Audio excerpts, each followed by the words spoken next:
ભાઈ આજરોજ આણંદ જિલ્લાના ધર્મજ ખાતે તમે આ બાળકનું ઘર બનાવવામાં શું કહેશો? ધર્મજ ખાતે છેલ્લા 2 દિવસથી ઘર બનાવી રહ્યા છે. નયન જે ઘણા વર્ષોથી હેરાન થઈ રહ્યો છે ને એનું જે ઘર છે વરસાદના લીધે તૂટી ગયું હતું.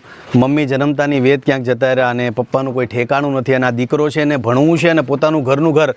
કાલે તમે માનશો નહીં, કાલે અમે રાતના 3 વાગ્યા સુધી કામ કર્યું, પણ કામ કરતાં નાના ધર્મજ ગામના છોકરાઓ છે, એના મિત્રો જે નયનને કહે છે કે ભાઈ અમે તારી સાથે છીએ ને અમે બધું પથ્થર ઉપાડશું, બેલા ઉપાડશું, સિમેન્ટ ઉપાડશું. એટલે મેં નાના છોકરાઓને પૂછ્યું કે ભાઈ તમે આ શું કરો છો? તો કે ભાઈ અમારા દોસ્તારનું, અમારા મિત્રનું ઘર બની જાય એના માટે અમે બહુ રાજી છીએ. એટલે નયનનું ઘર છે અને આવા હોનહાર વિદ્યાર્થીઓ જે સમાજ માટે કંઈ કરવા માંગે છે એવા લોકોનું ઘર બનાવવાનું સૌભાગ્ય મને પ્રાપ્ત થયું છે. એટલે હું મારી જાતને બહુ ધન્ય સમજું છું.